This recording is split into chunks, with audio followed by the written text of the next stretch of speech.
Good morning, good afternoon, or good evening, depending on where you are joining us from today. Welcome to today's webinar, Voice Biometrics in a Hyper-Connected World.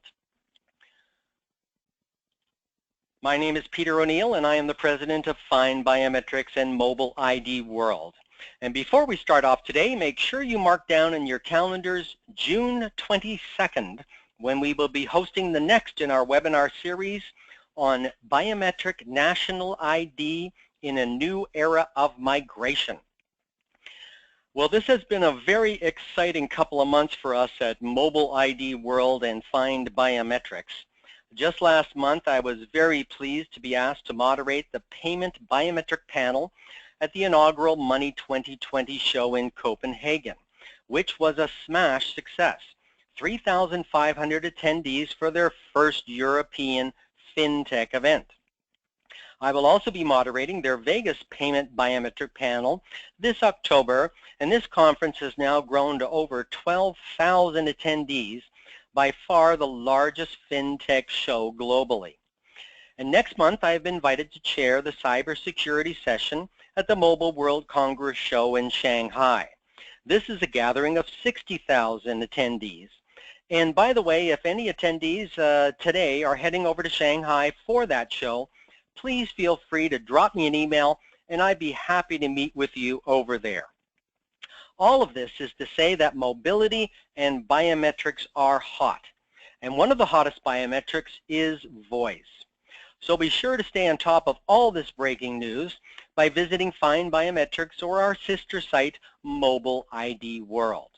Now in our 14th year, we cover the market like no one else with in-depth articles, insights, the largest yearly review of our industry, featured theme months, newsletters, interviews and with leaders in the space, and of course our now famous webinar series. And this month, all month long, we have been focusing on voice biometrics. And we've got a lot to cover today, so I'm going to jump right in. Please note, if you'd like to ask a question, just type it into the dialog box in the Go-To control panel on the right side of your screens. And please do this at any time. Don't wait until the end, as this will give us an opportunity to manage your questions, and we'll do our best to answer as many as possible at the end. And there will be lots given the number of attendees today. This webinar will last about 40 minutes in total and will be recorded and available at findbiometrics.com. I would like to now take this opportunity to thank our sponsors for their continuing support. Agnitio, Speech Pro, and a special thanks to Opus Research. And we're in for a real treat today because Dan Miller, my friend and business colleague and one of the most respected and knowledgeable voice speech analysts on the planet, is once again joining us for his latest research on this topic. Dan founded Opus Research in 1985 and helped define the conversational commerce marketplace by authoring scores of reports, advisories, and newsletters addressing business opportunities that reside where automated speech leverages web services, mobility, and enterprise software infrastructure. And if you have not heard about IA, that's Intelligent Assistance, VIV, Amazon's Alexa, Microsoft's Cortana, Google's Now, and of course Apple's Siri, then get yourself to San Francisco this September for the IA conference. This is big. Dan will now be providing us with his latest thinking to kick things off. I am so pleased to introduce our presenter today, Dan Miller. Take it away, Dan. Thank you, Peter. Boy, I have a swelled head now. But I want to get right down to it too. We have a lot to cover. You framed it in terms of intelligent assistance and talked about our September conference. We're co-locating it with our Intelligent Authentication conference for reasons that you'll see as we progress through the slides that I've prepared for today. So in essence, Peter rattled off all of the developments that are going on in the intelligent assistant world. And that's really become just a dramatically active market space, if you will. So it's not just personal assistants. We've lately been hearing a lot about bots that exist either on the side of or within messaging platforms. And we're really taking conversational commerce and the ability for individuals to use their own language and their own words to carry out commerce so much more than you could do with Siri back when it was introduced 4 years ago. And the crux of it really is that these resources that are in the cloud, or you're taking advantage of the Internet of Things, all of these mega trends that are happening, is that you have a vehicle where people, or where these resources understand what you say using your own words. Now, when you think about that, it's important that they know who you are. So it's created this entire demand for resources that do continuous authentication, and that it be seamless, simple, and secure as you carry out more and more of your digital activities, that these resources know who you are and serve your needs in the simplest way possible. So this is what makes digital commerce possible, and makes the resources you talk to almost predictive in how they treat you. Now, what's this have to do with, I've spent the past several months trying to give a common language to individuals, to executives that have plans for bringing intelligent assistance and intelligent authentication into their own realms, if you will. And to do that, we created a landscape, the top of which are the core technologies that get involved, and the bottom of which I'll talk a little bit, but we'll sort of gloss over some of the stuff. But what's really going on is there's really two categories of technologies that are very, very important. The one on the left circle, or the left rectangle on top with the sub-rectangles in it, it says conversational technologies, but I really think of it as the smart UI, or the frictionless way that we interact with all these digital resources that are out there. Speech is a very big part of it because it requires zero infrastructure, if you will, for us to be able to express ourselves by talking. But there's been a lot of attention just recently around text input, because, well, for a variety of reasons. It's the preference of a whole generation of millennials that are communicating with their thumbs through messaging platforms, through text and that sort of thing.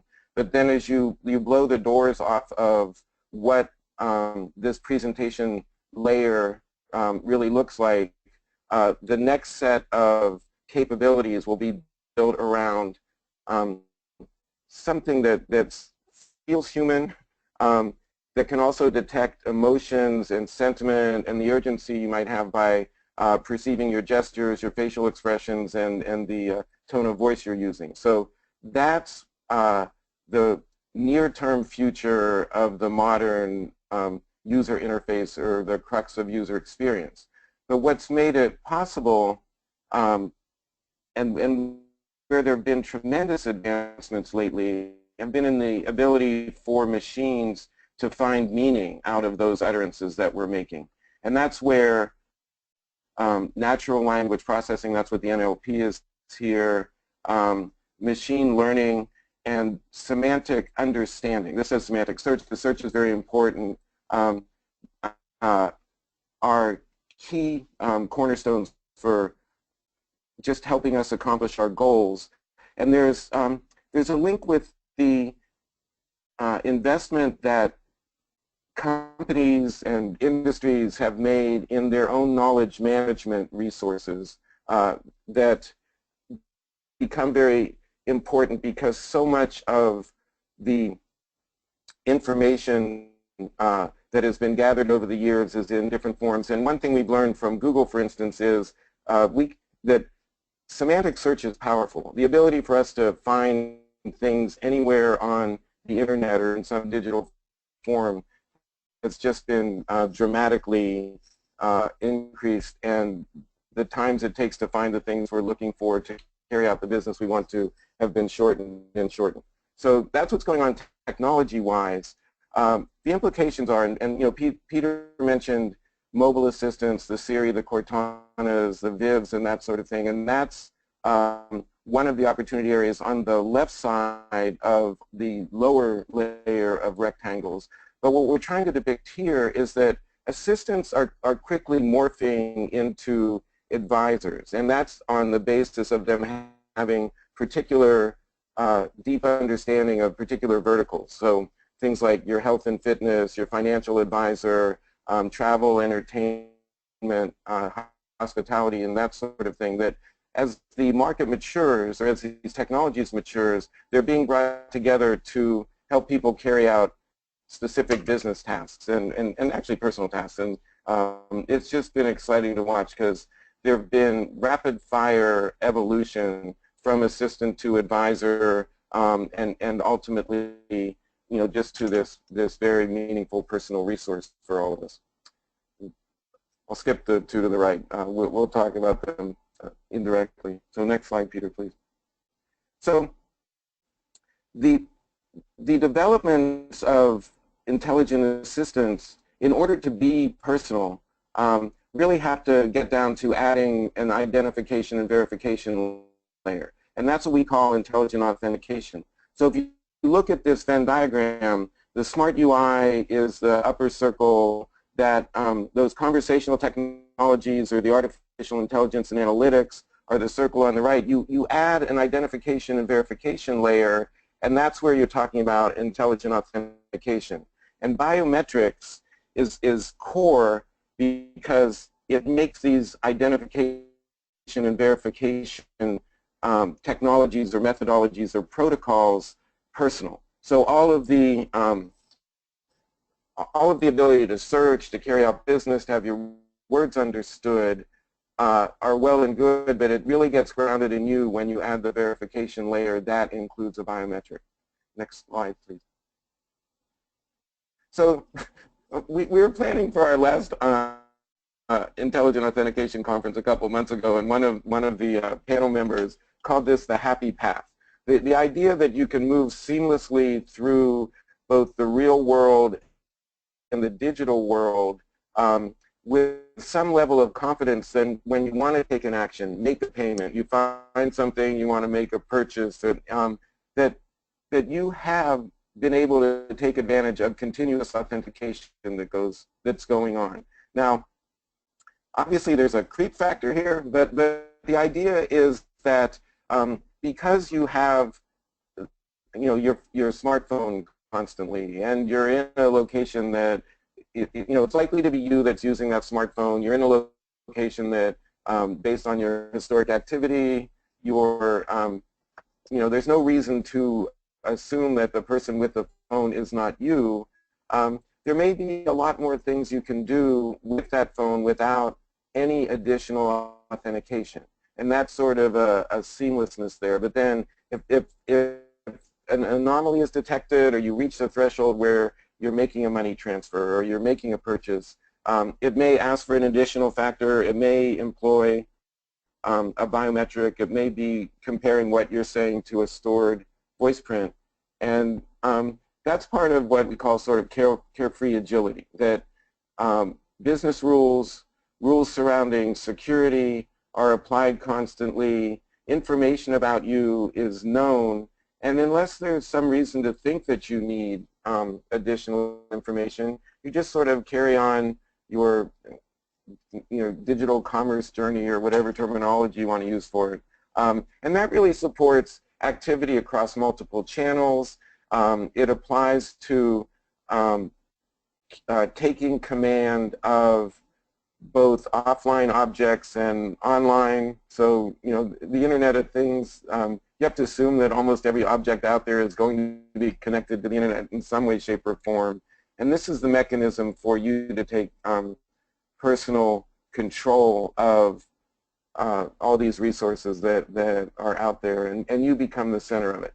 And these systems leverage their knowledge of your sort of activity history, of your intent, of your preferences and that sort of thing. And you can carry that out anonymously, and the intelligence in the network knows when to invoke additional information and that sort of thing.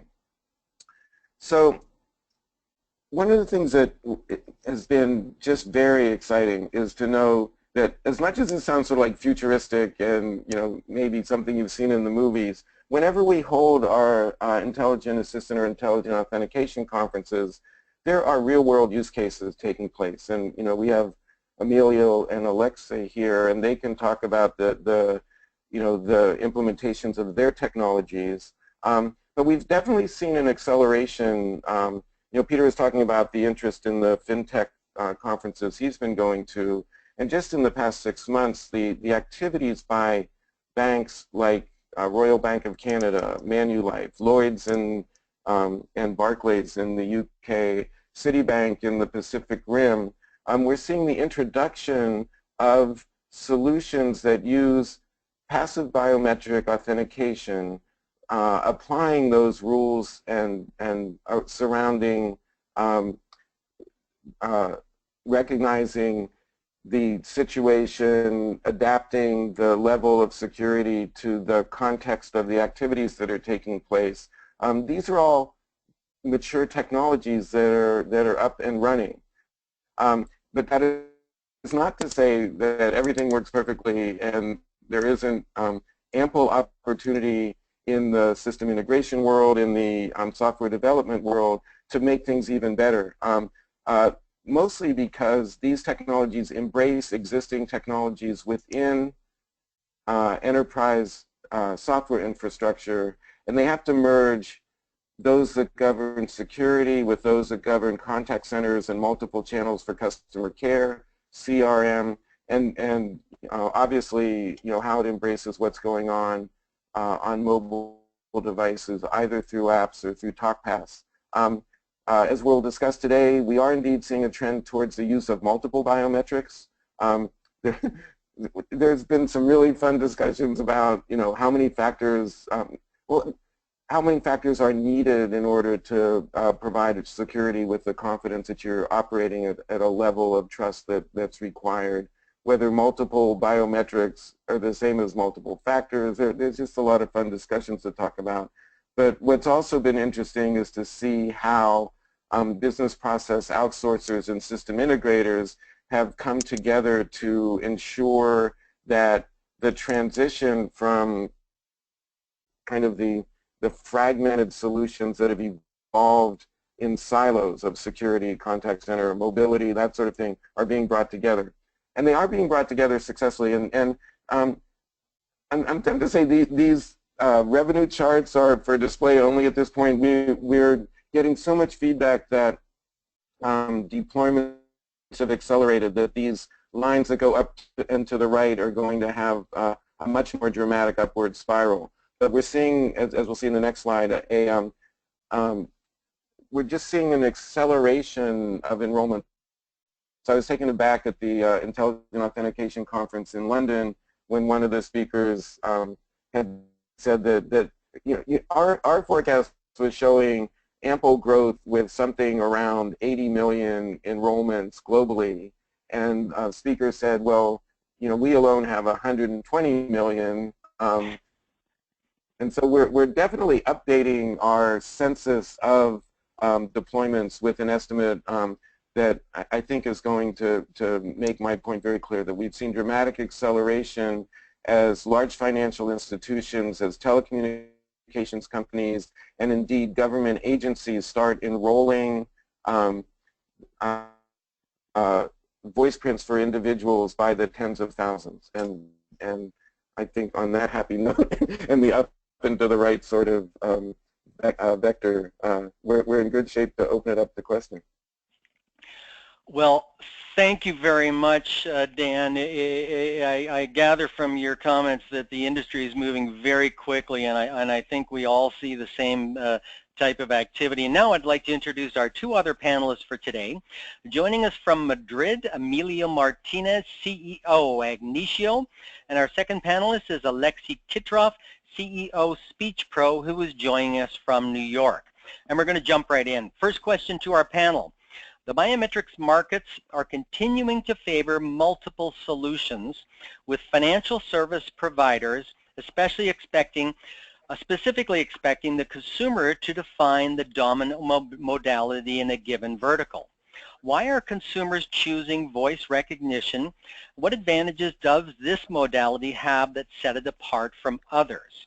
And Emilio, could you start this one off for us, please? Yeah, sure. Thank you very much for the introduction, Peter. Very happy to be here with you today.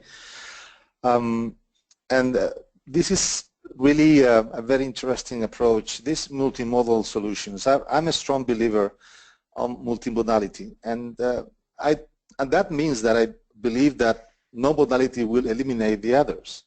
It's a matter of choice and security. Dan mentioned the need of having several biometrics technology so that you can increase the security at the level that you want. And by the way, let me say, is because using biometrics is so easy that you can put different levels, and multimodality is a reality, because if you have to ask your users to use multimodal passwords, tokens, SMS to the telephone, etc., this is impossible. So, but it's not only security, it's also choice. Is what do you want to use in different situations and with different levels of risk? And the users will decide, as you said before, which ones they prefer.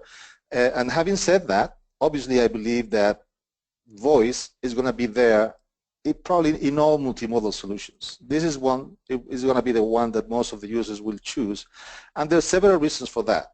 It's because on top of being secure, is universal. It's something that you can really use everywhere. You have microphones everywhere. Your voice is there. You don't need anything special, and so it's so easy to implement these multimodal voice automatic or authentication solutions in any application.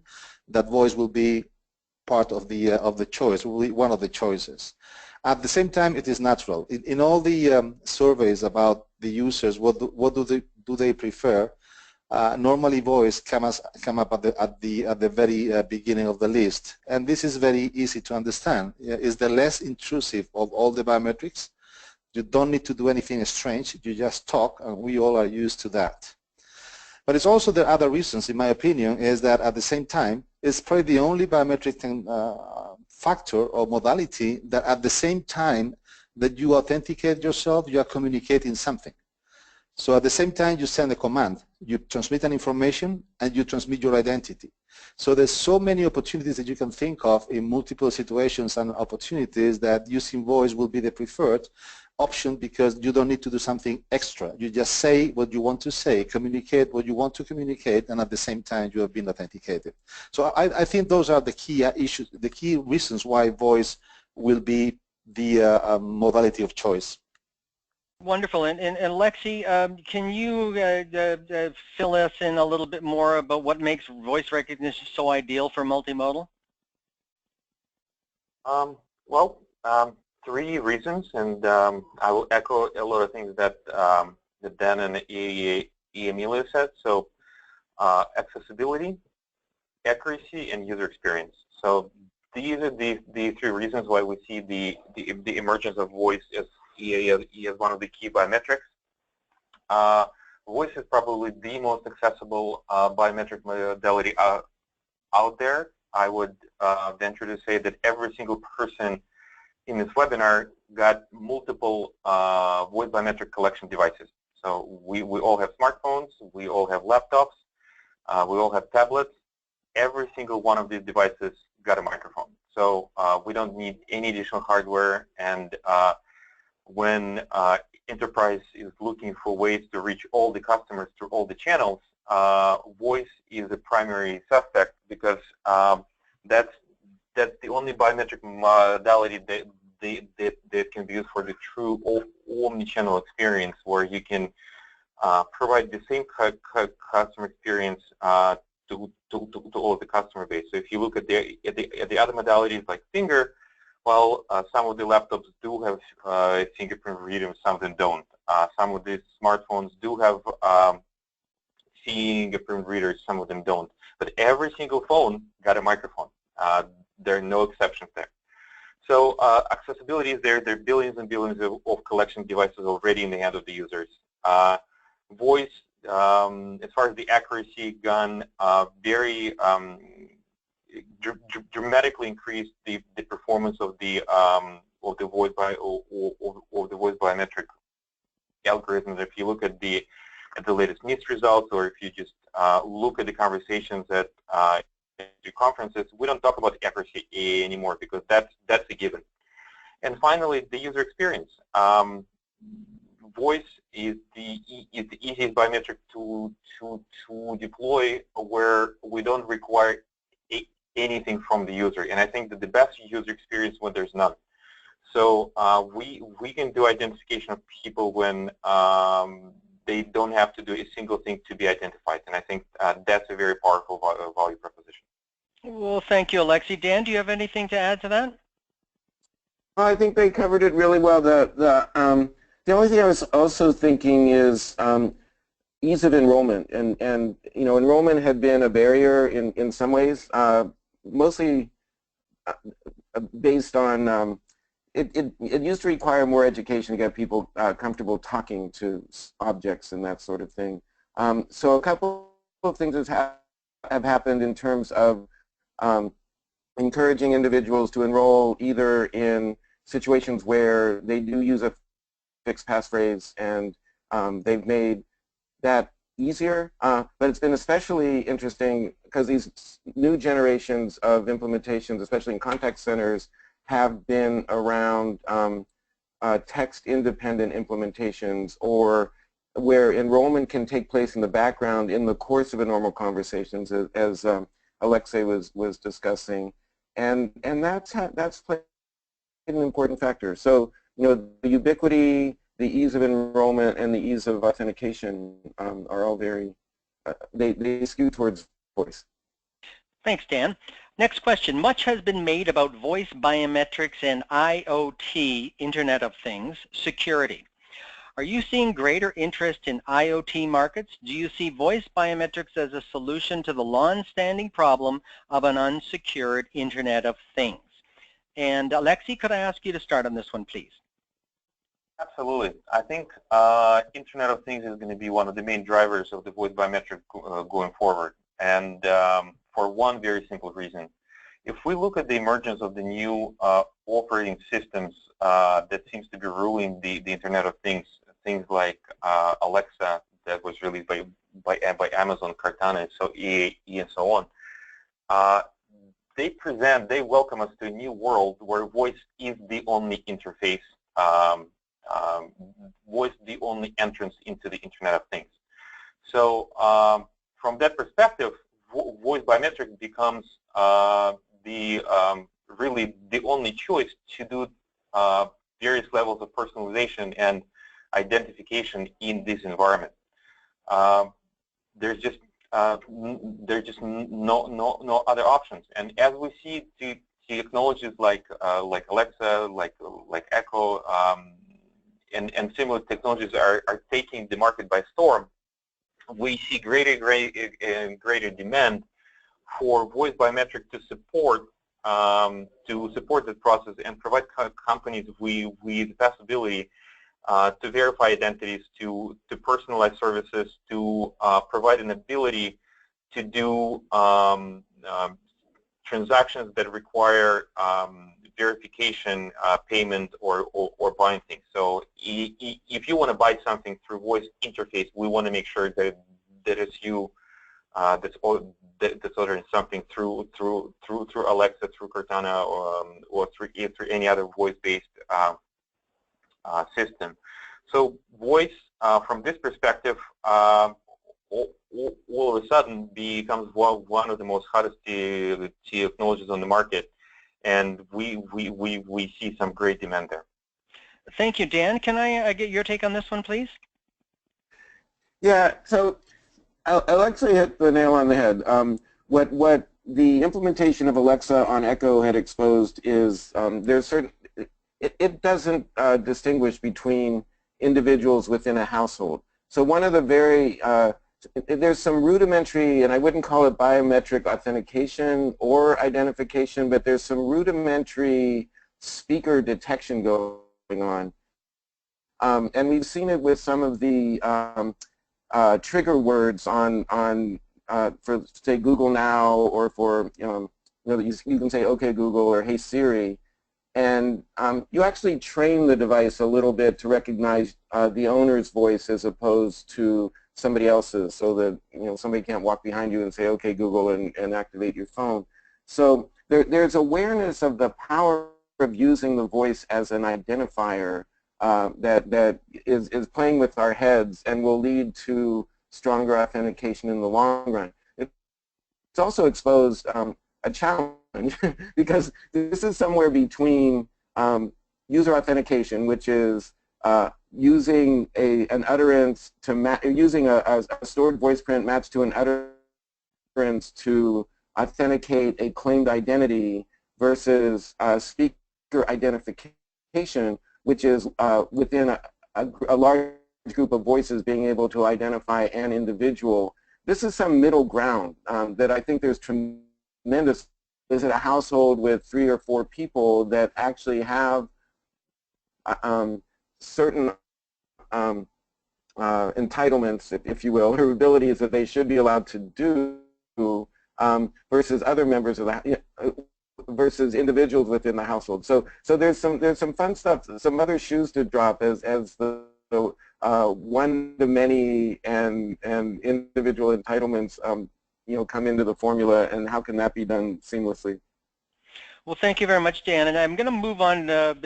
Time is tight, so I'm going to move on to the next question. And Emilio, I want you to start on this one, please. Voice biometrics are becoming much more common in call centers for customer authentication, either with consumer service representatives or in IVR, interactive voice response systems. What are the characteristics of the best call center authentication solutions, and are there any challenges in this vertical market, and how are you addressing them? Could you start off on this one, Emilio, please? Sure. First of all, before I get into the authentication used in the call center, is the comment that I would like to make, the comment that voice biometric is being used in call centers in other situations that maybe will provide better return on investment, and are being not so well known. And I'm referring now to fraud detection or fraud detection. Is the using free speech to be able to filter all the incoming calls into a call center so that we can detect those gangs of fraudsters that are trying to attack the institution using call center to gather information that afterwards is used for other multiple purposes. I can talk about this quite a bit, but I can say that probably was one of the first and most interesting applications of voice biometrics in call center, and which is providing much more return on investment faster than any other process. But yes, on top of that is the part that we see more clearly, because we users are using that to authenticate into call centers, and this is becoming really hot. It's growing very fast. There are 2 different approaches. The approach of using a passive authentication, in which your previous call is being used as a voice print, so that when you talk to the agent, you are explaining to the agent in the call center what you want to do, and your voice is being authenticated in the background. And this is being used by several of our partners in several applications. Obviously, in this case, you need the person to be talking to an agent to authenticate, but it's extremely simple, it's seamless, no hassle to the customer, and actually is really good. The other option is using an active authentication. It's an authentication in which you request your user, your customer, to repeat a few phrases several times, and you use that to normally authenticate your customer in an IVR system. As Dan said before, we are not really used to talk to machines, and I know many people that really hate to talk to a machine instead of using or talking to a person. It will be there for a while. The intelligent assistants probably, and this is an interesting topic, will teach and train us to talk to devices, and it will probably be one of the major impacts on our way to interact with these type of things, that we will get used to that. And when we talk to them, then voice can be used in the free speech to be authenticated. Things that we need to do in the call center, the challenges are mainly at the solution level. Some of them that I will not address because, as you know, we just make the engine that is able to do voice biometrics. But at the level of engine, one of the key challenges probably is we have to increase the accuracy for very short utterances. I mean, the people doesn't want to talk too much. People doesn't want to say long phrases, and but you need to have an extremely high level of accuracy for certain type of transactions. So essentially, engines are becoming more and more precise for short utterances and for small pieces of speech, figure speech when you talk to somebody, and this is very important. At the same time, you have to be able to handle multiple speakers because you will have the agent speaking to the customer, etc. But all these now are things that the current engines of voice biometric in the market are able to address at a very sophisticated level, and that's why it's now becoming like the big trend, the new opportunity for call centers offering something new to the customers so that they can be authenticated without entering in the difficulties and nuances of trying to answer those ridiculous questions and using pins and passwords that you never remember at the right time. Well, thank you very much, Emilio. And this is an important question for a lot of our attendees. So, Alexi, can you also weigh in on this one, please? Absolutely, and I think that Emilio raised two very important points that specifically in the call center environment, it is very important to be able to provide high-quality authentication experience in very short utterances. And at SpeechPro, we address this issue through the introduction of the new generation of voice biometric engines that use deep neural networks. And the use of the deep neural networks technology that's been successfully applied before with the speech recognition, but we apply it to the voice biometrics now, that the use of that technology allows to drastically increase the accuracy of the biometrics even further. But more than that, it allows a drastically increased accuracy on the shorter utterances. So there's some interesting technological advances out there that allow to address this issue in a very efficient way. And another quick point I want to make is that the ROI, we see a very high ROI in the call center, the deployments that use some type of a KBA or knowledge-based authentication based on a lot of questions to the customers. The problem with that deployment is a very high rate of people who don't remember the right information about themselves. And the key challenge there is that banks or the organization that use this type of technology, they typically can't use the information that can be found on the last monthly statement, because for obvious reasons that communication can be intercepted, and all of a sudden the bad guy knows all of the information about you. So they tend to ask questions for kind of more obscure questions, and so in some of our customers reports false reject rate on the KBA-based authentication up to 25%. So think about it: 25% of the people who call into the call center cannot verify themselves through the KBA-based authentication simply because they cannot answer those ridiculous questions. And if you look at the cost of the 1 minute of the call center agent, which is on average around $5, and amount of minutes that are being wasted on repeating questions and making them more and more difficult, that creates a huge opportunity for voice biometrics. Well, you know, Alexi, I can really relate to that. I'm one of those people who seems to fall into that problem category. We're getting a lot of questions in from the attendees. A reminder, if you have a question, please just type it in. But we're getting a lot. But I'm going to ask one more just formal question, and then we'll move into some of the ones from the attendees. IoT, call centers, and FinTech are the more visible markets in voice biometrics right now. But what are some of the other verticals we should be keeping an eye on where voice is concerned? And Dan, could I ask you to start on this one for us? Sure. I have two. So one just has to do with having more efficient government, and it is one of these areas that should be obvious to all of us, that we all rely on government services, and of course there's all this discussion about managed identity and that sort of thing. But I'm at the Speech Tech conference today, and one of the things that came up yesterday is that when we do need to talk to the government, or when we have an interaction we must do with the DMV, or we have to get a form to do something, we often enter just sort of knowing what we need to do, but not knowing what form we need to get and how to fill it out and that sort of thing.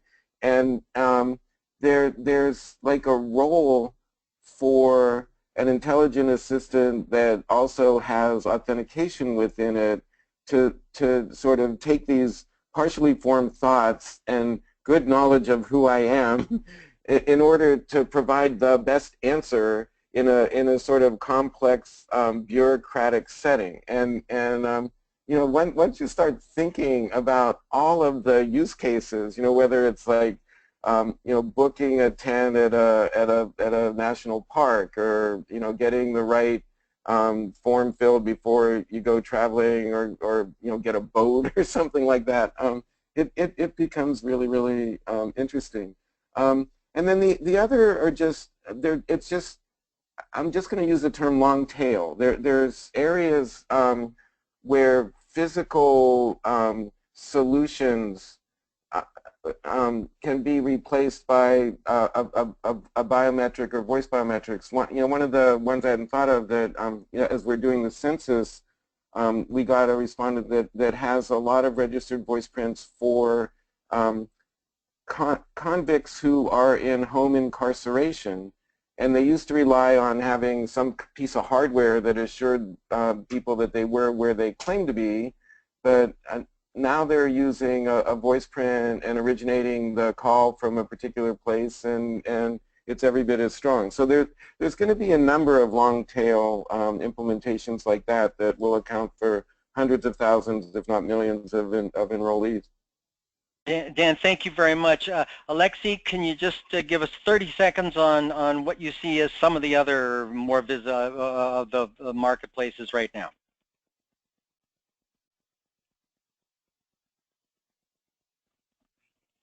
Hello, Alexei? Yes, absolutely. I think one of the markets that we see out there, but it's not being discussed much, is the speech analytics. There are a lot of companies out there, and a lot of end users that rely on speech analytics in their everyday life, specifically with the emergence of a lot of technologies linked to big data. One of the challenges that a lot of companies face is that a lot of recordings that come to the call center, all of the interactions with customers, are done in a mono-channel. So sometimes it's very difficult for companies to separate voices of the agents and the voices of the callers, of the customers. And this is one of the segments where we've seen a very high growth in the last year, as a growing number of companies that specialize in speech analytics. They rely on voice biometrics to separate speakers within the same channel, and then use that information to provide a high quality information for each customers, for the end users of the big data type of analysis. Alexei, thank you very much. And Emilio, any additional ones for us to keep an eye on? Yes, very briefly. First of all, I agree with Dan, government. Not only law enforcement intelligence has been always there, but e-government. Remember that there's certain parts of the world in which people will love to have an identity, because they want identity to be owned by the government so that they can provide services, as Dan mentioned. Voice biometric is and is becoming one of the key ways in which this can be achieved, and I believe this will be a very important market. The other one that we haven't mentioned is automotive. I believe that voice interaction in the car will be more and more relevant, and who is driving and who is besides you is important, not only for convenience and to provide customization, but mainly to provide secure authentication on who is driving. In some cases, insurance companies will be very interested, and also the law enforcement, to know who was driving the car in certain situations. And the only way to be sure about that is having some kind of biometric. And obviously, you don't want to use your fingers or anything else. Voice, that the one that you are used to interact with the car, can be used for that. I see a potential growth there as well. Okay, thank you very much. Now, questions from the attendees. A couple of questions. I'm going to roll into one here about anti-spoofing, anti-fake. What are we doing as an industry to deal with these? Maybe Emilio, you could start us off on this one, please. Yeah, this is key. This is key mainly if you are using voice biometric using just a machine, and mainly when you're repeating the same phrase. I think the technologies there are very relevant. We have been done a lot of research. We have several patents in order to provide really strong anti-spoofing or anti-replay attacks for this type of situations. This is possible. We are using many different technologies, including neural networks and many other ways of protecting our customer of somebody recording the voice and replaying that in front of a microphone. This is doable today, and you don't need to do something very sophisticated. You just have to do something on top of the engine, and this work. And we can provide more information and obviously be able to do tests. But I really believe that customers has a very real and legitimate concern on this possibility, and we have to address the issue at the industry level. Thanks. And Alexei, could you comment on that, please, as well? Absolutely. I think it's one of the key questions because for any biometric system, it's important to understand that the biometric solution must answer two questions. One, is that the right person? So are we matching two samples of biometric information about the same individual? But then the second information who we reached as important is that person actually in front of the device? Or it's a recording, it's a photo, or whatever that may be. So any biometric solution that we see in the real world must answer these two questions.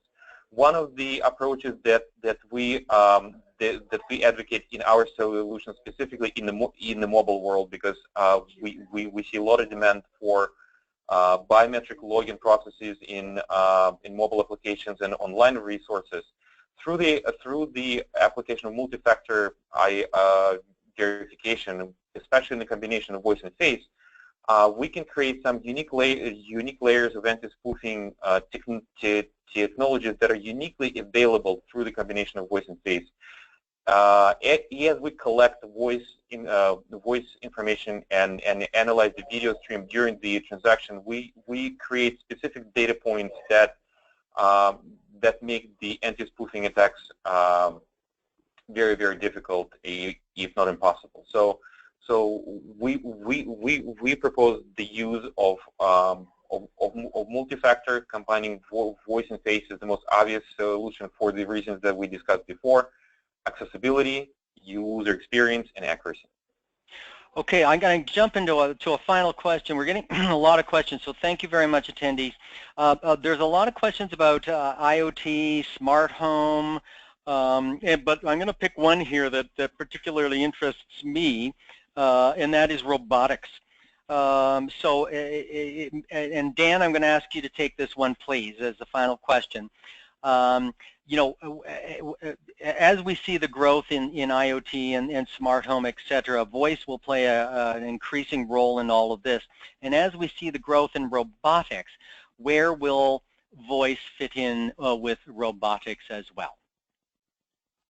Yeah,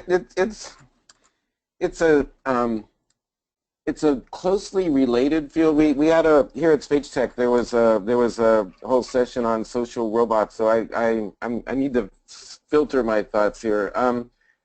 It gets down to personalization. You know, the robots that we expect to see in the coming year or two, and that we have seen, they have a very personal role to play. So if they have confidence that the individual they're taking care of, because when you start thinking of applications around home health care, around childhood development sorts of things, and the functions that a robot can do, and I'm thinking specifically in the household, because there's some issues in in robotics and manufacturing and retail and that sort of thing, where voice biometrics and strong authentication and a trusted link may not be as important. But when you get to sort of a highly personal companion, and the idea that there's like a single robot in a household with multiple family members, you start to recognize the need to use some sort of unique identifier, meaning a biometric, to get the sort of personal reaction that you would expect. Therefore, and since the conversation you carry out with the robot is highly likely to be a spoken set of instructions or a conversation, the need to have voice biometrics has that biometric element seems pretty obvious. Well, thank you very much, and thank all of our panel. The interest was very high in this session, and I'd just like to take this moment to thank Ignicio Speech Pro and Opus for their involvement with us, and don't forget our next webinar, which will be held on June 22nd. 2016, Biometric National ID in an Era of Migration. So thanks again for attending our session today, which was sponsored by Ignicio and Speech Pro. This concludes our webinar today. Thank you very much for attending. Thank you. Thank you. Thank you very much. Bye-bye.